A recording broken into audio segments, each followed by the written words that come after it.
11期連続の赤字、そしてついに転落した債務超過。普通なら倒産秒読みのはずの JDI が、今株価急騰という謎の熱狂に包まれています。これは死んだ猫の跳ね返り、デッドキャットバウンスか、それとも奇跡の復活劇の始まりか、その裏に隠されたあまりに危うい大肌ダウン正体を暴きます。今回の議論のテーマは、かつて世界を席巻した日本のディスプレイメーカー JDI ですね。はい。本日の分析に入る前に一度だけお伝えしておきますね。本日の分析は企業の IR 資料や最新の決算発表、市場の分析レポートなどの事実情報に基づいています。はい。リスナーのあなたに対して特定の銘柄を推奨するものではないということは明言しておきます。あくまでビジネスと財務のケーススタディとしてお楽しみください。そうですね。現状の JDI は、極めて厳しい財務状況にあるわけですが、そこから彼らがどう再起のシナリオを描いているのか、その戦略の解像度を上げていきたいですね。そうなんです。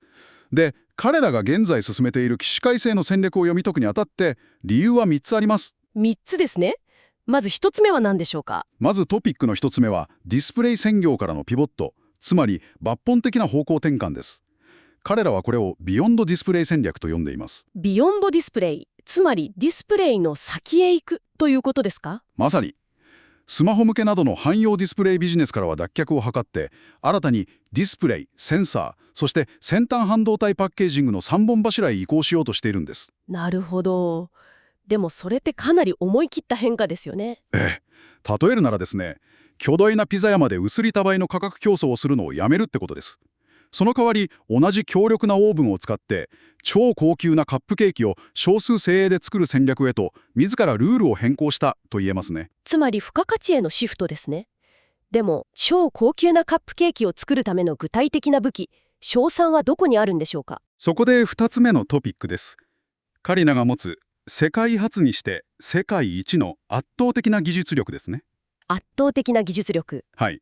具体的には、次世代 OLED の eLEAP と呼ばれる技術や、車載向けの第2世代技術の 2BD、それから石や木をタッチパネル化する人生という技術群です。その eLEAP ですが、従来の有機 EL とは作り方が根本的に違うと聞いています。そこなんです。従来の製造方法である FMM 方式って、例えるなら、上からスプレーで色を吹きつけるステンシルとか型抜きのようなものなんですよ。型抜きですか？画面が大きくなればなるほど、型のたわみが出たりして無駄が多いんです。一方で、eLEAP のフォトリスク方式は、超高性能なプリンターで基板に直接精密に印刷していくイメージです。プリンターで直接印刷。それだと何が変わるんですか？これによりですね、従来の有機 EL に比べて、輝度、つまり明るさが2倍、寿命がなんと3倍になるんです。2倍と3倍。それはすごいですね。さらに、車載向けの 2BD 技術だと、運転席にはナビを、助手席には映画を同時に見せることができて、しかも画面が混ざるクロストークがないんです。映像が混ざらないんですね。はい。車内が完全に動くリビングルームになるような技術なんですよ。つまりラボのレベルでは圧倒的なスペックを誇っているわけですね。でもディスプレイ業界の歴史を見ると、いくら素晴らしい技術でも大量生産の壁を越えられずに消えていった例は山ほどありますよね。そうですね。彼らにそれをスケールさせる体力はあるんでしょうか？いやー、非常に鋭いですね。まさにその体力のなさをカバーするために彼らが断行しているのがトピックの3つ目。血を流すようなアセットライト化、極限の構造改革です。アセットライト化、つまり資産を軽くする。国内従業員の約3割にあたる1500名規模の希望退職を実施しました。これで年間135億円の人件費削減です。150名ですか。かなりの規模ですね。それだけじゃありません。固定費負担の重いモゲマラ工場でのパネル生産を前倒しで終了して、石川工場を様々な製品が作れるマルチファブへと集約させています。なるほど。例えるなら、長距離の箱舟ドライブに出発する前にですね、重い荷物を徹底的に下ろして、車体を極限まで軽くし、燃費を良くする作業をやってるわけです。つまり企業規模を縮小してでも赤字を垂れ流す体質から脱却しようとしていると。はい。で、ここからが今日一番大切な話です。では、具体的な数字の検証に入っていきましょお願いします。その身を削る戦略は財務諸表にどう現れているんですか？結論から言うと JDI の財務は非常に厳しいんですが、コスト削減効果は劇的に出始めています。厳しいけれど効果は出ている。その理由は？理由はですね、FY25 第3四半期の売上高を見ると、前年同期比で462億円減少して973億円と激減してるんです。でも、工場閉鎖などの止血作業のおかげで、赤字幅自体は確実に縮小しているからです。売上は落ちているけれど出血は止まりつつあるわけですね。でも純資産はマイナス61.3億円の債務超過に転落していますよね。はい、そこは本当に致命的です。これに対して JDI は茂原工場を譲渡することで650億円の借入金を消滅させるアゼット・フォー・デッド・スワップというスキームを使いました。つまりどういうことですか？例えるならお金の話ですね。住宅ローンが払えなくなったから自宅を銀行に引き渡して、そこを銀行のオフィスとして使ってもらうという究極の延命策なんです。なるほど。自宅を引き渡して借金をチャラにするようなものですね。そうです。さらに懸念されるのが、筆頭株主のいちごトラストに対して発行した956億円規模の新株予約権です。新株予約権。それが行使されれば、既存の一般株主にとっては強烈な希薄化、ダイリューションのリスクになりますよね。一株あたりの活気が大きく薄まります。売上成長率や利益率の改善は見られるものの、具体的には手足を切り落として借金を減らしているのが実態なんですよ。財務は火の車で希薄化リスクも特大。それにもかかわらず、現在の株価は106円と短期間でプラス 29% を超える急騰を見せています。これはなぜですか？チャートを見るとよくわかるんですが、MACD や RSI といった指標が急上昇して出来高が爆発しています。市場の期待感と熱狂がメーターを振り切っている状態ですね。メーターを振り切っている。はい。絶対的な株価が100円台という定位株なので、少額の資金でも動きやすく、個人投資家を中心とした熱狂が起きているんです。期待感だけで買われている。非常にボラテリティの高い状態ですね。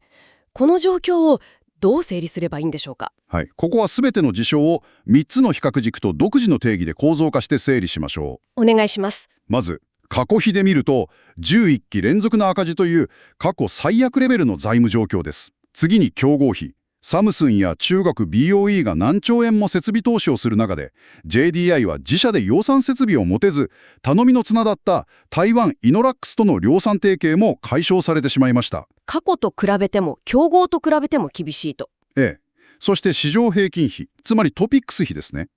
トピックス全体が株主還元や PBR 改善に動く中、JDI は2026年3月末の債務超過解消猶予という上場廃止のタイムリミットに追われ、希薄化リスクを抱えています。どの指標と比較しても、真っ当な投資対象としては規格外にリスクが高いですね。では、独自の定義とは？独自の定義として、私は今の JDI をこう見ています。これは単なる業績不振ではなく、ラボの中の天才的な技術と破綻寸前の銀行口座が繰り広げる究極のチキンレースであると。ラボの中の天才的な技術と破綻寸前の銀行口座のチキンレース。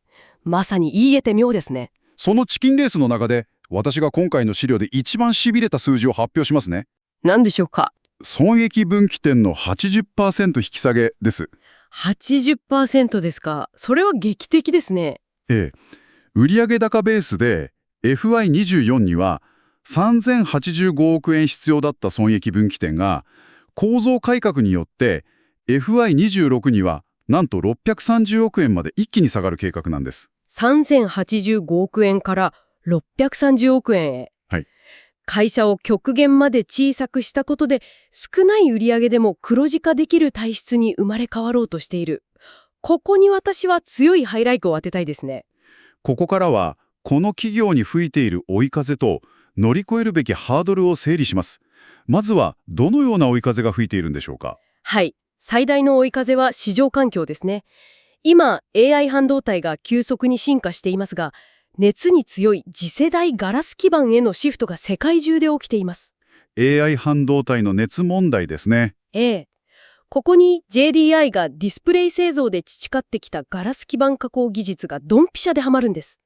この市場は2034年までに20兆円規模になると予測されています。20兆円規模。それは凄まじい市場ですね。さらに SNS やユーザーの熱量もすごくてですね、米国で130億ドル、日本円にして約2兆円規模の新工場運営プロジェクトの噂がありまして、これが現在の株価急騰の強烈な追い風になっています。それが実現すれば一発逆転もありえますね。では、乗り越えるべきハードルは何でしょうか？もちろんこれはハードルを超えられる前提での分析ですが、一つ目は財務余力と競争激化です。自力での資金調達が極めて困難な中、数千億円規模の巨大プロジェクトをどうやって完遂するのかというオペレーション能力の壁ですね。なるほど。資金の壁ですね。もう一つは？二つ目はエコシステムの不在です。台湾イノレックスとの提携解消後、誰がリスクを取ってこの素晴らしい技術を大量生産してくれるのか、新しいパートナー探しが急務となっています。素晴らしい設計図があっても、作ってくれる工場がないと利益は生まれませんからね。その通りです。ただ、ここで未来仮説をお話ししますね。もし、この圧倒的な資金不足というハードルをクリアし、強力な量産パートナーを見つけることができるなら、はい。極限まで引き下げられた損益分岐点と石川工場のマルツファブ化が化学反応を起こし、FY26、2026年度の黒字化達成という日本の技術史に残る V 字回復を遂げる可能性があります。タイムリミットに間に合えば歴史的な復活劇になる可能性があるわけですね。ええ。素晴らしい技術や製品があるのにビジネスモデルや財務が追いつかない。これってリスナーのあなたの会社でも起きていませんか？確かに多くの日本の製造業や様々な業界で起きている普遍的なジレンマかもしれません。最後に、あなたに一つ考えてみてほしいことがあります。もし JDI のこの戦略が財務的なタイムリミットに間に合わなかった場合、はい。エンジニアたちが血の滲むような思いで生み出した世界一の特許群は一体誰の手に渡るのでしょうか？かつてのライバル企業に安値で買い叩かれ、利益を生み出すための単なる特許農場になってしまうのか。技術で買ってビジネスで負ける、その最終形態としてあまりにも考えさせられるシナリオですね。この壮大なケーススタディについてあなたはどう評価しますか？ぜひコメント欄であなたの見解を教えてください。多様な視点からのコメントをお待ちしております。はい、あなたの意見を読むのを楽しみにしています。それではまた次回の深い議論でお会いしましょう。お会いしましょう。投資解説は情報提供を目的としており、投資上、もしこの動画が面白かった、ためになったと思ったらぜひチャンネル登録、高評価もお願いします。今日もありがとうございました。気になる銘柄があればぜひコメントで教えてください。